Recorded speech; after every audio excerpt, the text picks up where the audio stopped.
That's me. Fucking idiot.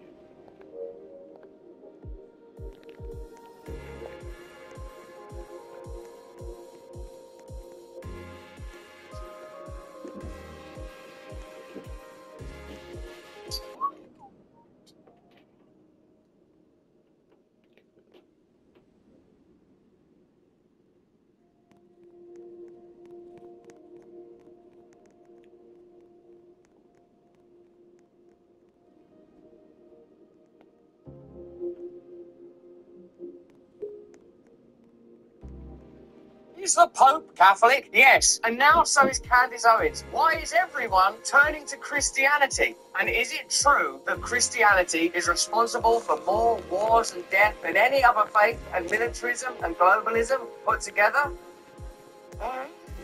Over there, you Awakening Wonders. Thanks for joining us on this voyage to truth and freedom. Click the link in the description. You get an additional exclusive video every week. It's really good. You join us when we do interviews. We meditate together every week. We've got a book club at the moment. We're doing Mere Christianity. Plus, after some of the shows, the main live stream shows, you know about that. We stay, we have a chat, we get to know each other. Look at you, you're skin and bone. We get to know each other like a family in this ever-changing, topsy-turvy, crazy old world we're living in, because now people are converting to Christianity and to other religious faiths in a way that would have been inconceivable 20, 30 years ago. In fact, people always used to say, what do we do to make Christianity more relevant? Either Christianity feels liturgical and antiquated and inaccessible and therefore irrelevant, one would argue, or they try to modernise it and it's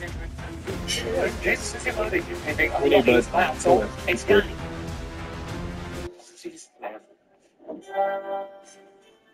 But this video takes as its starting point the recent conversion to Catholicism of Candace Owens. Candace Owens left the Daily Wire, and it's widely understood that it's as a result of reporting on Middle Eastern conflict, which is itself regarded as a religious conflict, even though many might say it's territorial and is in fact the legacy not only of the Old Testament, but as much the legacy of the British Empire and the way that that region has been carved out. And Jesus, I'm not trying to solve that conversation in this video. It's enough for me to put forward my ideas on the nature of Christianity, not the true essential nature of Christianity, simply my perspective on it, and why we might be seeing a resurgence of interest in Christianity. Indeed, I myself, I'm getting baptised on the weekend. I don't know, like, I don't know which point I'm getting baptised on the weekend there. Well, let's not go to your Baptist church.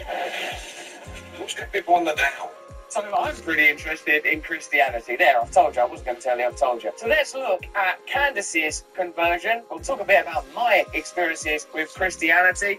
And we'll look at Christianity's legacy when it comes to imperialism, colonialism, and violence, and why young people might be interested in Christianity when the world is falling apart, nothing's got any meaning, and all of the offerings that the culture gave us, the hedonic, pleasurable offerings, and you'll be famous, and you'll be able to sleep around, and it'll be great fun. When it all just falls apart and dissipates into chaos and ugliness and lies and deception, and when materialism doesn't work anymore, why might people find an ever-loving, present God and feeling in this nihilistic, barren, empty, horrific world where even nature, even by its advocates, is seen simply as a resource rather than a sacred part of who all of us truly are. Let's get into it. Candace Owens has converted to Catholicism, describing it as a decision to go home. The pundit posted 2 photos of her at the church holding a candle and posing with Father Julian Large, who serves as provost of the oratory. Large is described as one of the best-known preachers in England by a Christian aid group. I didn't know they was in England, that's cool. By a Christian aid group, Nazarene. Owens says she will reveal more about her conversion at a later date. Here is the post from Candace Owens. I didn't know that it was in England. Recently, I made the decision to go home. To England? No, to Jesus. There is, of course, so much more that went into the decision, and that I plan to share in the future. But for now, praise be to God for his gentle but relentless guiding of my heart towards truth. And then she's got a scriptural quote. So do not fear, for I am with you. Do not be dismayed, for I am your God. I will strengthen you and help you. I will uphold you with my righteous right hand. I do not fear, Christ is King. Christ is King has sort of become Candace Owens' catchphrase extraordinarily. But God, isn't that verse so beautiful? In a sense, I think we can, in a way, hang the entire argument just around this piece of scripture. So do not fear, for I am with you. Do not be dismayed, for I am your God. I will strengthen you and help you. I will uphold you with my righteous right hand. Do you sometimes feel incredible despair and loneliness and hopelessness and think, oh no, I don't know what's going to make me feel any better than this? My options are either things just radically change through chance and happenstance and coincidence and stuff. I'm crossing my fingers pretty hard, man. Or maybe, you know, love or some external thing. But after a while, certainly when, you know, God, if you're my age, you realise that, or you realise you've been shown, I've been shown, no material thing is going to work for you ever. It doesn't matter if you become successful. It doesn't matter if you become famous. In fact, those things might invert and metastasize into absolute horrors before your very eyes. That's certainly what I experienced. It doesn't even matter if you have a family, but of course, God damn it! Incredible beauty to be had in the life of a family. In the end, the material world, as I was once told by a Hindu monk after receiving a meditation, because I'm coming via the New Age route, of course you'll understand, said to me, the material world has got nothing else to give you, Russell. It can only take from you. I didn't like being told that. It upset me a great deal, but it has proven to be true. While this world is falling apart around us, while we're seeing the rise of deception and of lies, the centralization of powers, the inability to tell the truth, the increasing of authoritarianism, isn't it clear that people might start looking for something extraneous to that modality when it comes to a solution? Now, in a minute, we'll come out a David Icke post where he criticizes me, among others, for our conversions or our affections and devotion towards Christianity. I'm very sympathetic towards David Icke. In fact, cards on the table, I like David Icke a lot. And I feel that I understand where he's coming from, because you could regard Christianity as just another institution and system of power. But I'm going to explain to you in a minute why I don't see it that way. Let's get into this with a few news articles about, first of all, the rise of interest in spirituality and the reasons for it. A greater share of young adults say they believe in a higher power of God. About 1/3 of 18 to 25-year-olds say they believe, more than doubt, the existence of a higher power, up from about 1/4 in 2021, according to a recent survey of young adults. What a fascinating statistic. Of course, higher power is a very loose term, and it could be seen, as Jordan Peterson would say, a higher principle, and even secularists and atheists would say there are moral values, and sort of eloquent atheists would say, I don't require a supernatural deity in order to have a moral code. But it is difficult to see where the moral code is derived from. It's just a sort of a choice in chaos, a deliberate choice to say, I value this species over that species, or I value this decision over that decision, because if there is no meaning, purpose, or God, and all there is material phenomena and consciousness evolved out of material phenomena, then you may as well say, I've seen Ricky Gervais's great joke on this, you may as well say, let's just kill people indiscriminately and willy-nilly for the hell of it, as say, live a moral and loving life. I'm not saying that wouldn't it be fun to murder people. I'm not saying that. I'm saying that there is no value judgment to be made between the two. And the minute you sense that being kind and loving and gracious is somehow different qualitatively to being selfish and cruel, you're saying something quite profound. You're saying there is a value in it. That's how Clive Lewis, or C.S. Lewis, handles this argument. We all know, don't we, that there's a difference between good and bad. We can't bring you this earth-shattering, paradigm-changing content without the support of our partners and without clear heads. That's why I'm happy to tell you that AirTech are the only published, peer-reviewed, patented EMF protection solution. That means electromagnetic field. You know that. Trusted by experts, neuroscientists, doctors, biohackers, and pro-fighting athlete cage fighters. Its effectiveness has been proven in real time using EEG brain scan demonstrations. Remove the fear and unknown levels of daily exposure and have peace of mind with AirTech LifeTune protection. Over 20 years invested in research and development, AirTech technology creates synergy between you and your devices by modulating and transforming chaotic frequencies to match our own biological energy. Unlock their wellness. Go to airtech.com and use the code Russell30 for 30% off your entire purchase. Have one of these in your area. And remember, if you're an Awakened Wonder, you can see in our 5G video exactly why this stuff is so important. So take advantage of this offer. Click the link in the description. Let's get back to the content, baby. Young adults and theologians and church leaders attribute the increase in part to the need for people to believe in something beyond themselves after 3 years of loss. For many young people, the pandemic was the first crisis they faced. It affected everyone to some degree, from the loss of family and friends to uncertainty about jobs and daily life. In many ways, it aged young Americans, and they are now turning to the same comfort previous generations have turned to during tragedies for healing and comfort. Of course, that's a rational analysis. But also during the pandemic, I would argue, indeed we have been arguing for 3 or 4 years now, but we learned that there are a convergence of powerful interests. You don't need to be able to corroborate a conspiracy, nor even declare one, to say that it appears that because there was a wealth transfer, because it was beneficial to centralized systems of power, whether they were state or globalist, because huge businesses and globalist corporate interests doubtlessly benefited, because lots of laws were passed that enabled people to regulate and that enabled governments to surveil, that we saw what the nature of our current moral, ethical and value systems was. It's actually rather exploitative, this, and disingenuous, many people thought, because at the beginning of the pandemic we were told, well, we've all got to locked in our houses and take this medicine. The value that was used to elicit compliance was all life is sacred, but we did not see life being treated as sacred during the pandemic period, and people were exposed to profound truth. Hold on a minute, they're telling us life is sacred, but they're treating us as if life is disposable. What does that mean? You can't trust them, for one thing. 84% of the world's population identifies with a religious group. Members of this demographic are generally younger and produce more children than those who have no religious affiliation. So the world is getting more religious, not less. That would have been unthinkable 20 years ago. Secularism, materialism, post-Enlightenment values were on the rise, but it led to individualism, selfishness, a kind of worship of the self. These are not my arguments. These are arguments that you might see in a film like Century of Self by Adam Curtis. These are arguments that are available in psychotherapy, but perhaps what we can offer you here is personal experience as well as a degree of clarity that if you don't have an explicit God and a set of values that you attribute to that God, it's likely that the default summit of your life will be self-betterment, self-aggrandizement, fulfillment of self. If you take a moment, and this is particularly relevant if you don't believe in God, what is your God really?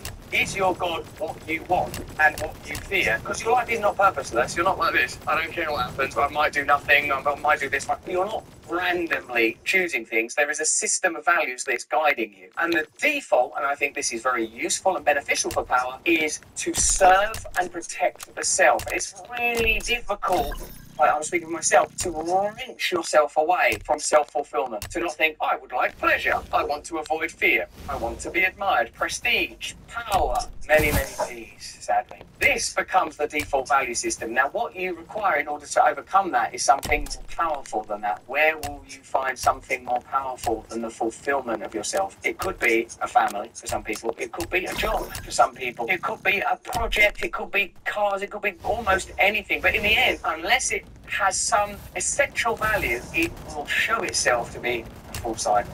David Icke, though, who, as I said to you before, I like David Icke because I think David Icke introduced fascinating concepts to broader awareness. I think that what he says, actually, when he says that there are interdimensional beings that are controlling reality, actually has pretty clear corollaries in literal scripture. I think I've heard Bishop Barron say that fallen angels are among us and Luciferian forces are controlling the world. And many people now talk about demonic possession in a way that they weren't, I swear, 10, 20 years ago. What David Icke believes, perhaps most notably, is that interdimensional beings are controlling our reality. He believes this steadfastly. He is not willing to compromise on that. This is not a metaphor. That's what he believes. Well, in the spiritual life, you also believe that we are engaged in a battle between good and evil, and there are forces of darkness that are manipulating our emotions and our desires and our nature for evil ends. So actually, they're saying the same thing. Let's have a look at David Icke's post in which he criticises many high-profile conversions to Christianity. And I mean, Candace Owens converts to Roman Catholicism, as has Eva Vladingerbrook, is his wife, while Russell Brand does the rotary. What is happening to the MAM? I think they need mainstream alternative media. So they talk about freedom of speech and convert to a church with a long, long history of mass murder for the crime of having a different opinion. Fucking piece of shit. Something's going on and it's not good. I feel that what David Icke is saying is interesting, but I feel that the people that I've spoken to within the church are well aware of the church's history, and I believe that what we're talking about there, not a set of spiritual values, but the utility that tends to exist when you have exploitable institutions. Some people kill in the name of secularism, some people kill in the name of nation, some people kill in the name of Christianity, some people kill in the name of Islam, some people kill because of my own sort of age, background, and education. When I heard that in Burma, people were killing in the name of Buddhism, I was like, what? That doesn't make sense. Buddhism's all about peace. But so Christianity, so Islam, all of them explicitly say never shouldn't kill anyone. Like, every single religion says, you know, we're all saying there's some unity among us, some obviously how can I not be being reductive, but find common ground, we're all one fraternity, brotherhood, sisterhood, we should be finding ways to love one another. And yet people have found for as long as there have been religions, found ways to tribalize and mobilize those ideas, to make them territorial. Therefore, I think the minute they become territorial, they are no longer in accordance with the highest spiritual principles. I'm not suggesting that the Crusades didn't happen. I'm not suggesting that crime and violence isn't committed in the name of Islam or Judaism or Christianity. Plainly, it's impossible argument. But that doesn't mean that those ideologies are fundamentally flawed. I know that lots of people are, but literally opposite that. We're in South Paris, I've had that argument in South Paris, we're in Ricky Gervais, I've had that argument with Ricky Gervais or Brian Cox. I've had this argument, Neil Scraft, I've had it with a lot of the people that you're sort of probably mentally reach for. With Richard Dawkins, I've had that argument with him. What I feel is that the figure of Christ as Christianity itself is about overcoming your tendency towards selfishness and recognizing that you are saved and that you belong to God and that your life's purpose is not about self-fulfillment, it is about service. And that is an incredible challenge, and it's certainly not one that I'm claiming to be doing very well at, but it's certainly that is now my aspiration and that is now my direction. And when I make mistakes, as I inevitably do, and thanks for forgiveness is part of this path, I remember, oh yeah, you're supposed to be going that way. Whereas before, when Christianity was in the picture, I was just like, well, I'm not supposed to just be like getting stuff. Isn't that the religion, the default religion of our time? Isn't that what you're being offered? Whether it's the American dream or your human rights or whatever you're being packaged, you're sort of being told. Like if you watch any commercial break now, you'll just see people tipping things into their mouths or gambling or getting stuff. It's hardly avant-garde to say that commercialism and consumerism are the default religions of our time, and that's why all of the religious festivals are converted into festivals of consumerism. I know that's not an original idea. I'm very well aware of that, but it is still a significant idea, and it's obviously important to know it's not working anymore. For a while, there was probably a kind of material ascendancy and availability of resources that meant a tipping point was not reached. Enough people were getting enough iPads, and enough people were getting enough relationships, and enough people were getting enough fast cars, whatever it is, or there was growth across new continents, in the same way that the missionaries of Christianity were spread to different territories, the missionaries of consumerism were spreading to new territories. What we clearly at now, and I believe that the pandemic period is a significant one, is a realization of like, it actually doesn't work. It actually doesn't work. God tell us not. Not easy, right? You'll go to college and then you'll come out and you'll get a job, and people are not as rich as their parents, people are not as happy as their parents, and it's not working anymore. We are starting to recognize that one of the survival costs, we need to play this war, we need to stay in your house, we need to put this chip under your skin. People are starting to sense that that's what's coming, and it's difficult to argue with it, and that's why I remain incredibly amenable and open to David Icke's opinions, even though I disagree strongly with his analysis here. And I'm not going to openly with David Icke. Anyway, he continues. If you should like it, that was not to me. It means saying with basic distance is so random. So, as the word address, much of the paper is said there, and I'm using the chat about that. So, let's address some of those idiosyncrasies of how it makes so the idea that some small rate of the separate topics religion has been implicated also by the surrounding. Whereas the other matters of the faith and no one is claiming in the sense that the people religion can be enforced very far. That includes Christianity. If we consider the significant parts of the example fairly aligned with the would say it's Christians on slavery. Really, that is a bit like, I don't know about slavery, it's terrible. It's always like, no one can think of my life, it's going to be constructed, makes me look like taking it. In a fight, yes, I like it, not really, such an entity, still, the man's constructed, it's not about 1,000, 6,000, there was definitely that man. He suspects the Spanish Inquisition